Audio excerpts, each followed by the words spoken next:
Para empezar, Leonardo, quería empezar preguntándote por una distinción teológica que haces vos sobre espiritualidad y religiones. Decís que es como, la religión es como el agua canalizada, pero la fuente de agua es la espiritualidad, ¿no?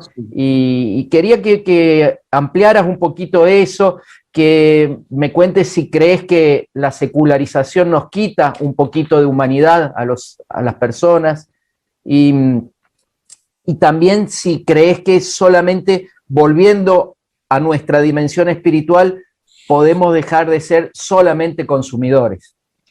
Sí, yo creo que cuando hablamos de espiritualidad, hablamos de una dimensión de lo humano que tiene el mismo derecho que la inteligencia, que la voluntad, que la libido. Es una dimensión de lo profundo humano. La religión son construcciones culturales. Cada cultura realiza esa dimensión de lo profundo, que es lo espiritual. Y aquí hay que aclarar lo que significa lo espiritual. Lo espiritual es la capacidad del ser humano de sentirse una parte de una gran totalidad que sustenta toda la realidad. Entonces, decimos hoy que la espiritualidad tiene una base biológica, base científica, no es una derivación de las religiones, con tal que puede haber personas profundamente espirituales sin adhesión a alguna confesión religiosa. Claro. Y las manifestaciones de esa espiritualidad es solidaridad, compasión, sensibilidad, amor incondicional, capacidad de abrirse a la totalidad, de escuchar los mensajes que nos vienen de todas las partes. Eso es el mundo de la espiritualidad. Mira, yo creo que el Papa inauguró algo muy específico, nuevo tipo de ecumenismo, porque el ecumenismo entre las iglesias era siempre la disputa por doctrinas, buscar convergencias. El Papa dice, no, hay que una iglesia reconocer la otra. Entonces las diferencias, dice él, es como los evangelios. El único evangelio es Jesús, pero testimoniado por 4 libros.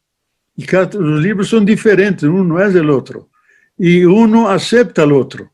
Por eso 4 evangelios. No basta ver los caminos, mejor es ver dónde, la meta donde llegamos. Que Dios es Padre y Madre. Y dice algo, Mariano, que para mí es tal vez lo mejor que ha dicho hasta hoy. Que Cristo no vino a fundar una nueva religión, porque había muchas en el tiempo. Él vino a enseñarnos a vivir. Enseñarnos a vivir. ¿Vivir qué? Vivir los valores del reino, el amor incondicional, la solidaridad, el amor al caído, el amor samaritano del que está caído en la carretera, la capacidad de aceptación de la diversidad, la convivencia, el perdón. Esos son los valores. Quien vive esos valores está en la herencia de Jesús. Él nos vino a enseñar a vivir. Los que siguen Jesús. Entonces yo creo que tenemos que rescatar el camino de Jesús. Hay mucha gente que no se confiesa católico ni cristiano, pero está en el camino de la justicia, del derecho, de la apertura al otro. Esos están en el corazón del Evangelio. Ahora, volviendo al Papa y a este ecumenismo, pareciera que hay una paradoja, porque algunas iglesias o algunas tradiciones evangélicas se acercan a este Papa Francisco y mientras tanto sectores reaccionarios de la propia Iglesia Católica se alejan y es raro de entender esto que está pasando, ¿no? Sí, porque hay grupos, Mariano, que son fundamentalistas. El fundamentalista es condenado a ser exclusivista, porque el fundamentalista dice, hay una sola verdad, yo la tengo, y el error no tiene ningún derecho, tiene que ser combatido. Entonces, ellos se sienten los únicos portadores de la verdad.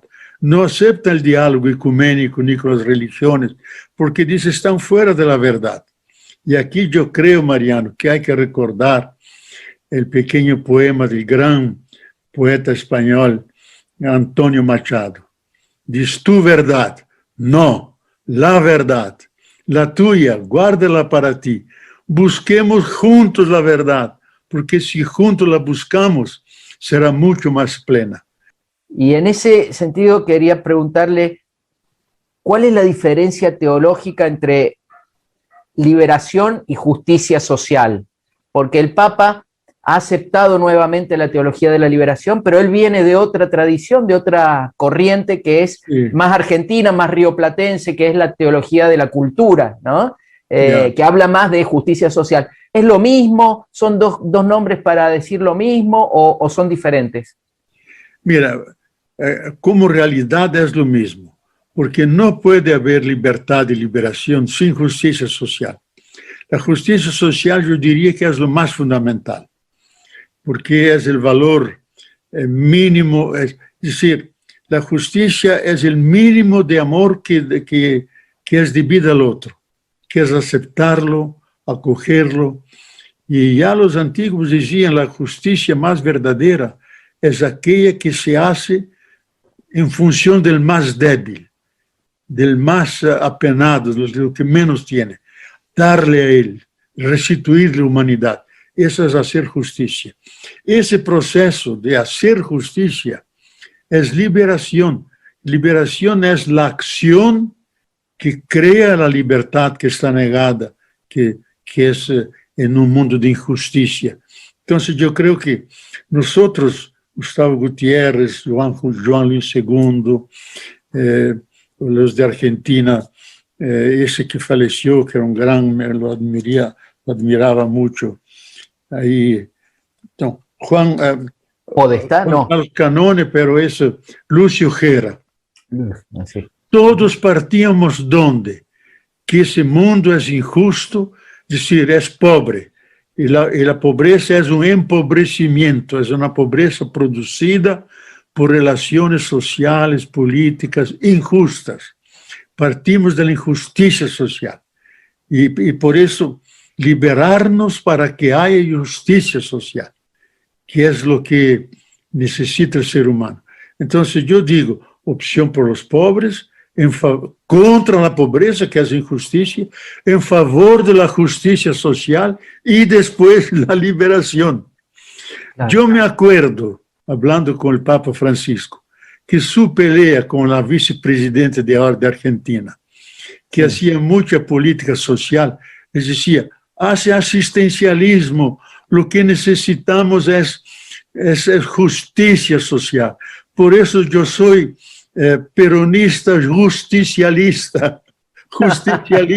Se confesaba, peronista justicialista, poniendo la justicia social como centro. Mira, Mariano, Elder Cámara decía, el verdadero fundador de la teología de liberación no es ni Gustavo Gutiérrez, ni los hermanos Boff, ni Juan Luis II, es Francisco de Asís. Porque él no creó ningún lazareto, ninguna obra de beneficencia, ningún servicio a los pobres. Él se hizo pobre y fue vivir con los pobres y pensó el mundo desde la perspectiva de los pobres, haciendo que se humanizaran, que aceptando ese convivio con los pobres, se sintieran humanos, sentir la piel de ellos, abrazarlos, decir, tú eres mi hermano. Entonces él dice, si la teología de liberación hace un voto de confianza a la fuerza de los pobres y cree en los pobres como sujetos de la historia y no objeto de paternalismo, asistencialismo, no, ellos mismos, con su acción, organizados, con conciencia, hacen un camino. San Francisco viviendo con ellos. San Francisco fue el primero que hizo eso. Por eso dice, nosotros llegamos después. Claro. Pero eso es importante. ¿Qué tipo de... Yo diría lo siguiente, que la iglesia siempre ha tenido cuidado con los pobres. El problema es el método. Cuando San Pablo va a Jerusalén para ver si las columnas de la iglesia aceptan su evangelio o no, y lo aceptan y se pone muy alegre, él le pregunta, ¿cómo trata a los pobres? Y él dijo, desde el principio tuve cuidado con los pobres. Es decir, el pobre pertenece a la esencia del Evangelio. Por eso felices los pobres. Claro. Sin los pobres el Evangelio no es buena noticia. Para el rico no es buena noticia. Es invitación a conversión, a hacerse por lo menos pobre espiritual, generoso, abierto a los demás. Entonces, yo creo que ese tema es fundamental como tema evangélico y que el Papa lo vivió y lo vive, y para mí uno de los grandes conflictos, por eso lo persiguen y todo, que él abandonó la figura de un Papa faraón y se asumió de un Papa hermano de todos los demás, que no quiso vivir en un palacio. Él incluso dice, si yo fuera a vivir en el palacio, San Francisco iba a resucitar y tirar mis orejas, y tirarme del palacio, porque ahí no es el lugar de un papa, es el lugar junto con el pueblo donde todos están. Vive en la residencia, come con los otros, ¿no? Y comentan, Mariani comenta, en el teléfono me dijo, ¿sabe Bob? Así es más difícil que me envenenen. Vea, Mariano, yo ya en los años 80, yo pensé lo siguiente. El punto principal, axial, de la teología de la liberación es la opción por el pobre, contra la pobreza, a favor de la justicia social y de la liberación. Entonces, si eso es el centro, el punto central de la teología de la liberación, entonces hay que incluir dentro del pobre el gran pobre que es la tierra, que la tierra está crucificada, tenemos que bajarla de la cruz. Entonces, de una especie de ecoteología de la liberación. Entonces, muchos decían, bof, antes era rojo, ahora es verde. Digo, no, es la consecuencia natural de la teología de la liberación. Es llevar adelante la intuición básica de dar centralidad al pobre, en su dignidad, como sujeto histórico, como dice Gustavo muy bien, el pobre que tiene fuerza histórica. Entonces, y ahí nace esa teología de liberación. Y él te quiere mucho, Leonardo, ¿no? Sí, sí. Él me lee, le ha ayudado un poco a eso de la encíclica Laudato Si. Laudato Si. Materiales y tal. Y sí, es la gran gloria de Argentina. Sí, realmente. Yo creo que es el liderazgo más importante del mundo, sea religioso, sea político.